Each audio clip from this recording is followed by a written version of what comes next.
It was late May, and the President of the United States could not seem to get off Twitter. The low IQ-ness of Joe Biden.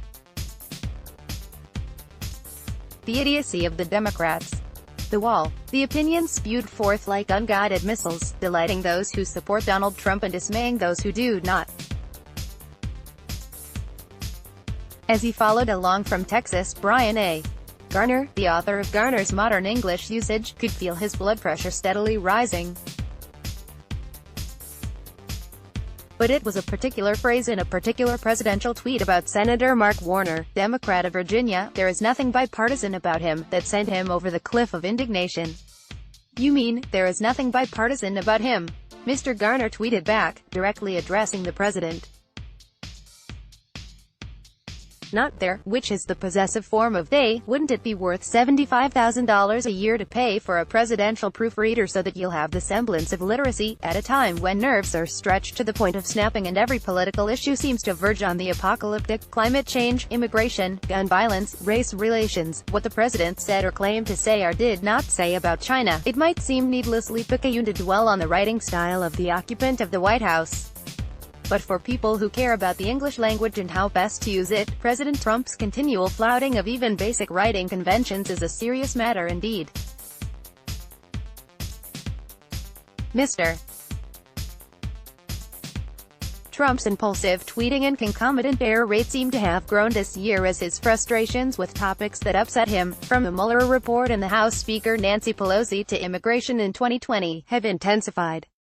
Just on Friday, in a bad-tempered Twitter screed about one of his current preoccupations, the Federal Reserve, he wrote that he was reining in bad trading partners. After he has spent nearly 3 years in office, Mr. Trump's critics ask, why does he remain intent not only on making egregious errors, but also on deliberately failing to correct them? Leaving aside its splenetic tone and in-your-face ad hominem attacks, knee-jerk defensiveness and ugly, dog-whistle language, why is so much of the direct communication from the president to the world heaving with bad grammar, bad spelling, bizarre punctuation, muddy diction and inexplicable random capitalization? If you care about literacy and the correct and accurate use of language, then this president has got to be driving you crazy, regardless of your political point of view. Mr. Garner, who says he is apolitical but considers himself a liberal Republican, said in an interview, "The Democrats hope that in 2020 the country will elect a new tweeter-in-chief, perhaps even one who knows how to spell. But Mr. Trump's Twitter style has served him well with supporters who applaud his maverick resistance to rules. So far, no other politician has managed to pull off his sui generis mix of pugnacious content and my way or the highway approach to English composition. He is not writing standard English the way you and I would do it, but he's clearly an effective communicator and it's clearly working," said Peter Sokolowski, a lexicographer and the editor-at-large at Merriam-Webster. A lack of respect for convention is what his supporters like about him, and his rhetoric does seem to ring true with his persona and his character. Mr. Trump is not the first president whose use of language has provoked ridicule and dismay. Former President Bill Clinton claimed there were different ways to define the word is. Image dictionaries written by Mr. Garner at his home. If you care about literacy and the correct and accurate use of language, then this president has got to be driving you crazy, regardless of your political point of view, Mr. Garner said. Credit Cooper Neal. For the New York Times, former Vice President Dan Quayle believed the word potato had an E at the end and did not seem to care that his home mailbox identified his family as the Quayles. And former President George W. Bush once declared, with an advertent accuracy, rarely is the question asked, it is our children learning. We've always had presidents who commit embarrassing verbal gaffes, like George W. Bush's misunderestimate, said Jonathan Owen, a linguist, editor and writer. His biggest Trump-related irritation, he said, is how the president uses parentheses to restate or explain things that weren't unclear, as in the tweet, "I love the White House, one of the most beautiful homes I have ever seen. But what I think bothers me most about Trump's sloppiness is that it seems so deliberate." Mr. Owen added, via email. Indeed, rather than being embarrassed, the president seems to be proud of his mistakes, or even to believe that because he has committed them, they are not mistakes at all. This makes him a poor role model, said the lexicographer and writer Corey Stamper. After he won the election and his writing style came under scrutiny, people said that once he took office, he would rise to the occasion, she said. But you can see that some of the things he does have gotten worse, like the rampant capitalization of weird words. A report last year said that members of the president's staff sometimes deliberately add errors to the tweets they ghostwrite for him, to make them seem authentically presidential. It's unclear what criteria the White House uses to decide what tweets merit copy editing interventions. Someone corrected Mr. Trump's tweet calling Joe Biden, nobody did anything when he used counsel instead of counsel. Sometimes the incorrect words sit out there, enshrined forever on Twitter. Principal, Kofifi, for whatever. Image Peter Sokolowski is a lexicographer and the editor-at-large at Merriam-Webster. Credit Morgan Rachel Levy for the New York Times Image Historical Editions of Merriam-Webster's Unabridged Dictionary. Credit Morgan Rachel Levy for the New York Times SMR. Trump's language philosophy brings to mind the approach of Humpty Dumpty, the giant bloviating egg in Lewis Carroll's Through the Looking Glass.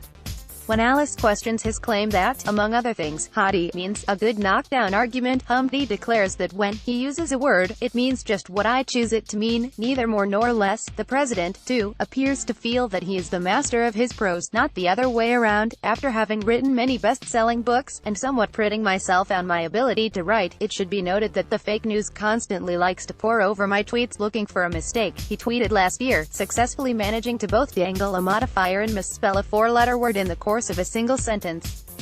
As for his creative capitalization technique, he wrote, I capitalize certain words only for emphasis, not see they should be capitalized. That is not the correct way to capitalize, said Mary Norris, the former New Yorker copy editor who wrote, Between You. Norris's particular Trumpian pet peeve, she said, is how the president has taken one of her favorite devices, the distinguished Homeric epithet, as in, swift-footed Achilles, and used it to lob insults at his enemies, as in, Crooked Hillary, and Lion Ted. Trump thinks he can get away with stuff simply because he does it, she said. He's not king of the language. He's not king of anything. And who took Humpty Dumpty seriously in the long run? He's famous, of course, but only for being all cracked. Anyone who spends any time in the roiling waters of Twitter knows that many Trump critics are eager to point out the president's linguistic and other missteps. One of these is Benjamin Dreyer, the copy chief of Random House and the author of the best-selling book, Dreyer's English and Utterly Correct Guide to Clarity and Style. Mr. Dreyer said that correcting the president's errors in real time helped him channel some of the anger he feels when he thinks about Mr. Trump's policies. It gives me the chance to make fun of something that I find truly horrifying, he said. It's like releasing a valve on the pressure cooker, beyond the questions that Mr. Trump's Twitter feed raises about his relationship to matters of writing style. Mr. Sokolowski, the lexicographer at Merriam-Webster, said that there is a larger issue here. At a time of self-evident transgressions against truth, when even facts are up in the air, he said, the president's approach also draws attention to the importance of individual words and their meanings.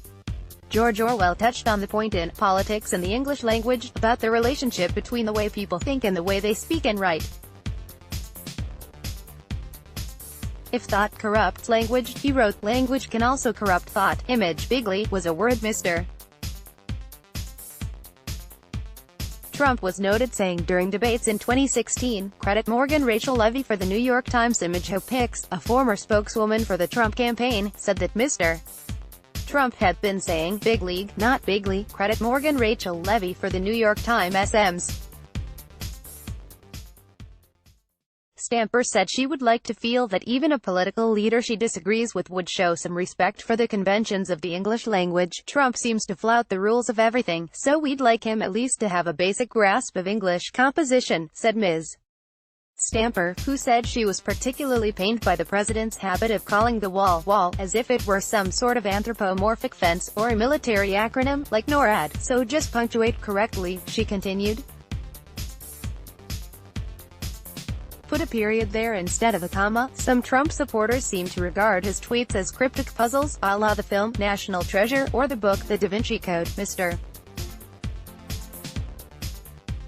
Trump himself encouraged that notion when he implied that his 2017 Covfefe tweet was not a mistake and had some sort of super-secret meaning. "No," said Ms. Stamper, "if you are the President of the United States, your words have power," she continued. "Whatever you say will be judged by future generations. It would be nice if we were not judged by Covfefe. Let's block ads."